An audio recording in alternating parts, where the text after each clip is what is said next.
J'ai tellement apprécié la dernière fois les questions-réponses. Je pense que ce soir, ce qui est intéressant, c'est que par rapport à cette question qui est le sens du mot cheminer, si j'étais à votre place, j'aurais beaucoup de questions. Et je me suis dit, certains n'étaient pas là la dernière fois, par rapport aux questions-réponses, et ça a vraiment été fabuleux.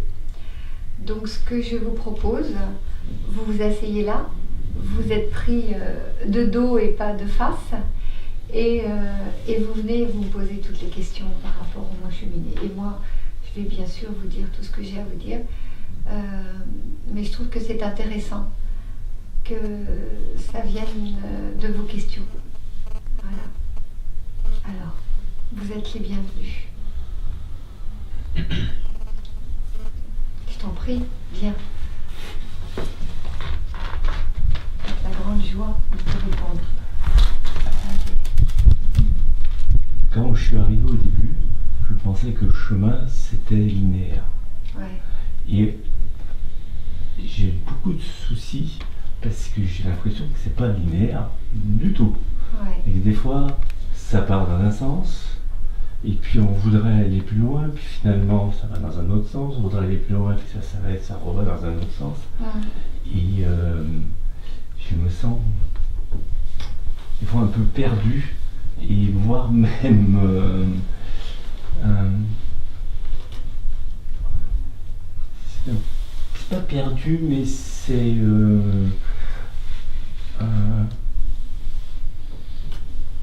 ouais, paumé, si, paumé un peu, et un peu insatisfait quelquefois, voilà. Donc ta question, c'est laquelle? Alors ma question, c'est ça serait de dire, bon, comment ça marche tout ça? Ouais. Tu ne diras pas. Et déjà, est-ce que cette sensation est normale? Est-ce que quand cette on sensation... Ma sensation est normale quand on chemine. Quand on chemine, d'avoir en fait la sensation, quelquefois, de ne pas cheminer. Oui. Hein, presque de faire un peu, pas du surplace, mais presque de reculer. Oui, c'est ça, de faire des espèces d'allers-retours sans... Ouais. Oui. Alors, la première chose qui me vient pour te répondre, déjà,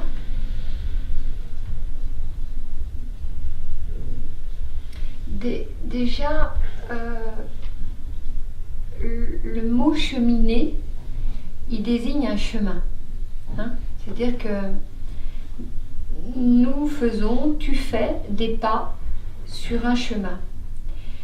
Et on pourrait croire que ce chemin, il est un seul chemin. Hein? Quand on dit le sens du mot cheminer, on pourrait imaginer qu'il y a un chemin. Mais la première chose que je vais te répondre, c'est qu'il y a un chemin, mais chacun de nous avons la particularité, la singularité de notre propre chemin. Donc en effet, en fonction du chemin que tu as à faire, en fonction de ce que tu devrais pouvoir comprendre dans cette existence, c'est-à-dire que ça te projette dans le fait d'être en face de ta volonté, de ton courage, de ton dépassement. Donc, ces qualités que je suis en train de nommer, en fait, transforment ton chemin.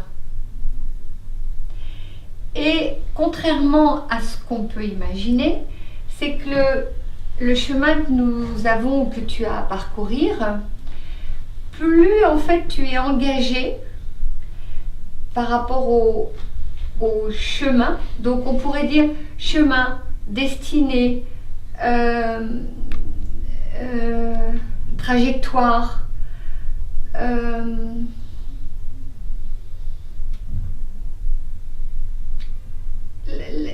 le contact le plus sensible avec toi-même, ça pourrait être aussi désigné comme le chemin. Hein? Donc, plus tu es en contact sensiblement avec toi, c'est-à-dire plus tu es proche de l'être que tu es, plus tu es proche de ce que tu voulais faire en t'incarnant, plus en fait toutes les éléments que tu as désirés avant de naître, les éléments d'évolution que tu as désirés avant de naître, plus tu vas être dans cette trajectoire que tu as désirée, plus en fait tu vas être un peu comme propulsé, un peu comme poussé, un peu comme une énergie inévitable. Donc ce que tu sens quand tu dis je recule, pour toi, tu as le sentiment de reculer. Mais en fait, imagine que en fait, des éléments de ta personne, de ta volonté, de ton courage, se soient développés pour aller réellement là où toi tu as désiré aller.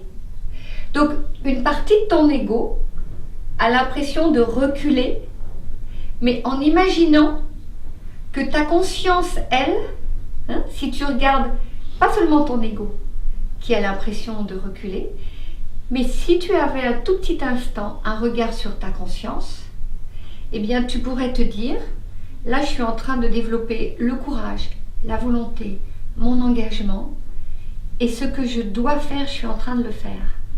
Et même si mon ego a des valeurs qui sont autres que celles de la conscience, eh bien tu ne t'y attaches pas, tu apprends à ne pas t'y attacher à cet ego qui a le sentiment de reculer. Mais petit à petit, tu vas apprendre à regarder davantage cette conscience qui, elle, t'emmène dans les qualités nécessaires pour que tu continues à avancer. Et le chemin le chemin que visualise l'ego et le chemin que nous avons à faire au niveau de la conscience ne voient pas de la même manière. Nos yeux ne voient pas de la même manière le chemin que nous faisons au niveau de l'ego et le chemin que nous faisons au niveau de la conscience. Donc quand tu dis j'ai le sentiment de reculer ou j'ai le sentiment d'être en situation d'arrêt, c'est peut-être que tu es en train d'apprendre à équilibrer davantage ton ego et ta conscience. Mais la vision de ton ego, elle, lui ou elle, peu importe, en tous les cas, te dit je régresse, je n'avance plus. Voilà. C'est ok ? Oui. Voilà. C'est pas du tout ce que tu imagines en fait. Non. Hein ? Pas du tout. Parce que cette notion d'évolution, ce qui est vraiment très important, c'est que je l'ai dit, je crois l'année dernière, en 2013, en 2012, la dualité que nous avons, la séparativité que nous avons entre l'ego et la conscience, ça c'est aussi un chemin. Si tu veux, dans le chemin que nous avons, c'est comme les poupées russes. Nous avons la grande poupée russe, et puis nous avons des petites. Et tout ceci, c'est ton chemin. Voilà. C'est ok ? Voilà. Tu veux une autre question ? Ouais. Qu'est-ce que tu es là ? C'est superbe les questions. Hein ? Tiens, je bois. Regarde le beau cadeau que j'ai reçu ce soir. Ça va être pour le chemin. C'est beau, hein ? Je t'écoute. Ouais.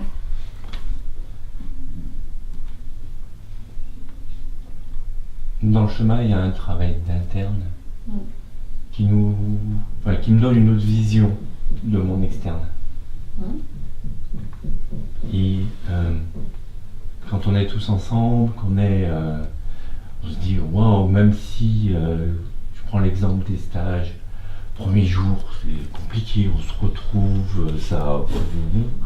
Et puis le troisième jour, on voudrait toujours être ensemble. Enfin, je voudrais toujours être ensemble avec les autres. Et puis, il y a l'externe de ma vie qui revient le lendemain, le surlendemain, le surlendemain. Et là, il y a un espace où oui, j'ai pas envie de perdre ce que j'ai vécu en stage, et je me sens comme happé par cette externe habituelle. Et ouais, j'ai peur que cet externe, en fait, il me fasse perdre toute cette sensation, sensibilité, cette conscience que j'ai un peu touché du doigt. Et je sais pas, en fait, comment gérer ces éléments. C'est une superbe question, non? C'est une magnifique question. Magnifique. Je vais te répondre. Ça te va? Ouais. Détends-toi, je vais te répondre. Alors déjà, c'est une magnifique question. Il y a quelques années, je faisais des stages de 15 jours. Et durant le stage, il y a une personne qui me disait « Mais c'est incroyable, à chaque fois que je suis en stage avec toi, tout est merveilleux, tout est superbe. Et puis ça dure pendant une semaine, je suis très bien.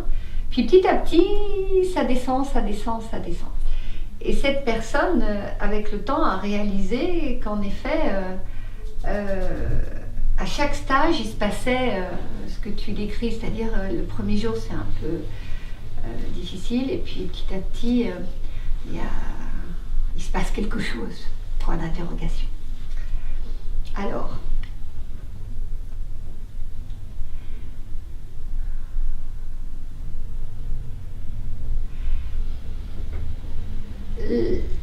notre chemin, chacun notre chemin singulier, fait que nous avons un chemin d'égotisme. Tu sais, enfin peut-être, je ne sais pas si toi tu le sais, mais en tous les cas, la grande particularité que j'ai, c'est que quand une personne arrive, je vois bien le chemin qu'elle a fait au niveau de son ego et le chemin qu'elle a fait au niveau de sa conscience. Pas dans cette existence, mais dans son processus d'existence. Ce qui fait que quand une personne arrive, elle a à équilibrer, développer soit davantage sa conscience, soit davantage son ego.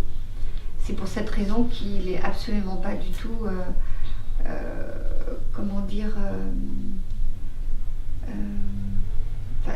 c'est pour cette raison qu'il ne faut absolument pas du tout annuler ni l'un ni l'autre.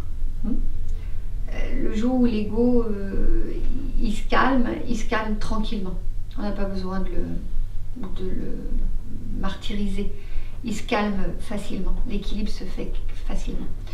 Mais donc quand une personne arrive et quand des personnes arrivent en stage, en fait, chacun arrive avec son chemin et avec sa singularité égotique. Donc il faut un certain temps pour réaccorder la singularité égotique de tout le monde. Alors, mon chemin, le mien, c'est d'harmoniser et de faire en sorte de pousser la conscience de chacun, de réharmoniser la conscience de chacun. Mais c'est tout un cheminement. C'est-à-dire que tout pendant souvent 24 heures, tu vois bien, ça brasse. Voilà. Donc, pendant un laps de temps, c'est-à-dire très souvent, en effet 24 heures, vous arrivez, et nous arrivons ensemble, à rééquilibrer. C'est-à-dire ceux qui ont besoin d'équilibrer leur conscience, paf, elle se sort. Donc ça équilibre avec ceux qui en ont de la conscience. Et puis ceux qui ont besoin de faire émerger davantage leur ego, paf, ça équilibre avec ceux qui l'ont déjà équilibré. Donc c'est tout un... C'est tout un regard. C'est tout un regard. Mais dans la vie de tous les jours, personne ne fait ça. Personne ne fait ça. Donc c'est un peu l'anarchie. C'est un peu l'anarchie. Hein. Donc tu vois bien, le deuxième jour, il y a une énergie. Et là, nous pouvons œuvrer. Chacun peut en effet aller sur son chemin, regarder ce qu'il a à regarder, et pourtant ça ne se déséquilibre pas. C'est assez magique, hein, c'est assez magique. Alors, donc le 3e ou 4e jour, là il y a une énergie très puissante, chacun travaillant, n'est-ce pas? Et en même temps, chacun gardant sa singularité. Tu es d'accord? Hein, il n'y a pas de... Moi, je ne suis pas très confluente. Et dans les groupes, je ne crois pas du tout émoustiller la confluence. Je ne crois pas. Parce que la singularité de chacun, c'est ce qui permet le libre arbitre. C'est ce qui permet aussi la créativité, la création. Donc si on squeeze une personne dans sa singularité, on la squeeze dans sa créativité, dans sa création, c'est-à-dire dans la création, tu vois, de mesurer le chemin qu'elle a à faire. Dans cette création qu'elle a aussi d'être responsable par rapport à son chemin. Donc tu vois, c'est toute une subtilité qu'on apprend pendant les formations. Hein, tout ça, on l'apprend très bien pendant les formations. Alors maintenant, en effet, les stagiaires, toi, à un moment, vous partez et vous allez à l'extérieur. Et là, ça se complique un peu, n'est-ce pas? Ouais. Oui, ça se complique beaucoup. Ça se complique beaucoup. C'est ça, l'apprentissage. C'est ce qui fait que c'est le chemin. Et que ce n'est pas justement juste un développement égotique, mais un développement de conscience. C'est justement là. C'est pour ça que c'est passionnant, ta question. Ta question est passionnante. Parce que sur la voie spirituelle, à chaque fois que nous sommes proches d'une personne qui sait équilibrer l'ego et la conscience, nous apprenons par mimétisme. Nous apprenons en regardant faire cette personne. C'est pour ça que ici en Occident, il y a tout un cadre. Nous ne devons pas voir les personnes à l'extérieur quand on est accompagné.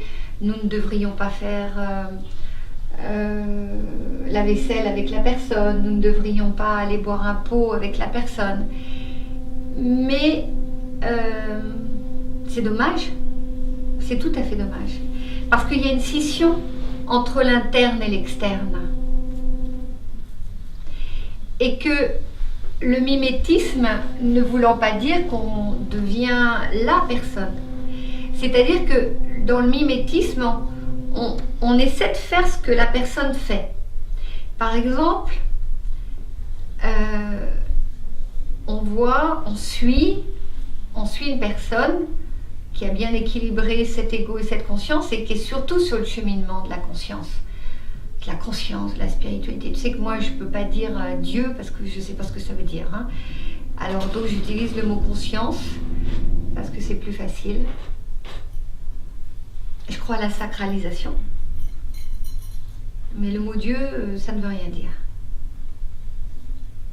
Donc ça sous-entend aussi que le mimétisme dont je parle, c'est d'homme à homme. C'est que chaque homme a cette parcelle de ce quelque chose de si merveilleux et si mystérieux qu'est la bonté, l'amour, l'émerveillement et cette immense croyance que nous sommes unis. C'est-à-dire pareil, que toi et moi, au fond, nous sommes pareils.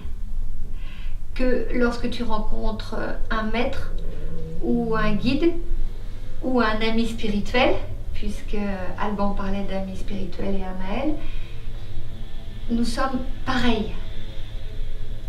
Donc le mimétisme est juste une retrouvaille interne, de dire mais attends là, ce que fait cette personne, ça a l'air de marcher, ça a l'air de fonctionner, et si je faisais pareil? Donc le fait de faire pareil, pas en Occident, on peut le faire en Occident, mais c'est toute une aventure en Occident quand on fait ça. Mais le fait de vivre avec la personne, de faire la vaisselle, de faire, et de voir comment la personne s'équilibre, à l'intérieur de toi, tu apprends certaines choses, mais qui ne sont pas nommables. Tu ne peux pas les nommer, tu ne peux pas les expliquer. Mais tu intègres une manière d'être, de faire, de comprendre, qui est cette transmission non verbale. Voilà. Donc j'aurais tendance à te dire, sois attentif à cette transmission non verbale. Tu veux un mouchoir? Oui. Quelqu'un va te donner un mouchoir. Pendant qu'on te donne un mouchoir, moi je bois tout.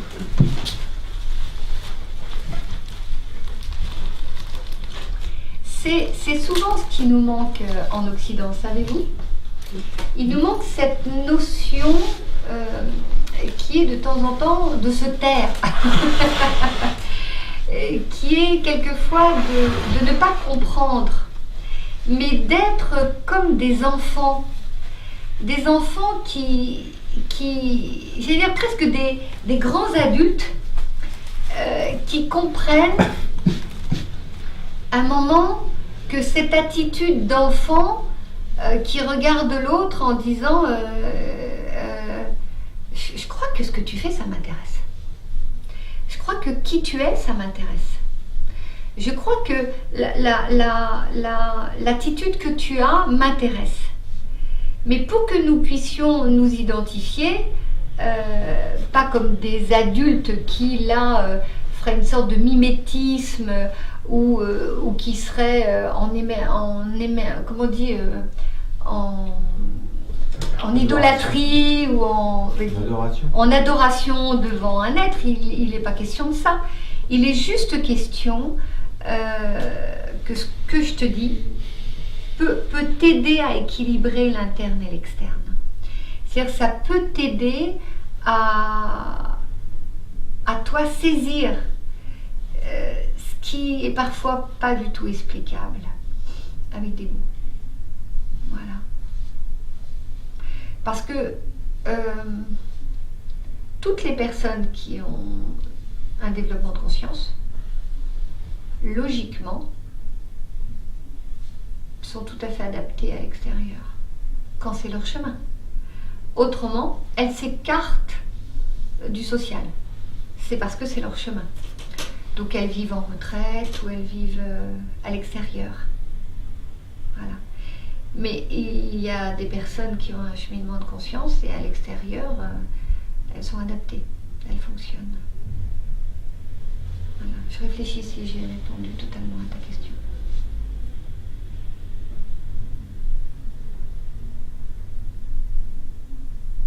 Oui. Ce que je peux aussi te dire,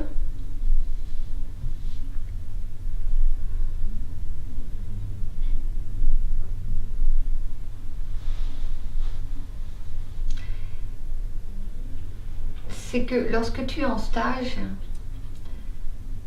toutes les personnes explorent leur aspect ombrageux. Et quand tu es à l'extérieur, tu es en contact avec des personnes qui, dans la majorité, n'explorent pas leur aspect ombrageux. Donc là, c'est à toi à faire ce chemin. Et plus tu explores ton ombrageux, plus l'externe te cogne moins. Voilà. Plus tout ce qui est brassé à l'externe, c'est-à-dire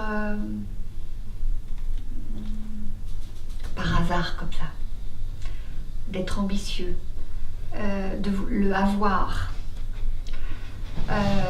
le prendre, la volonté, le je veux,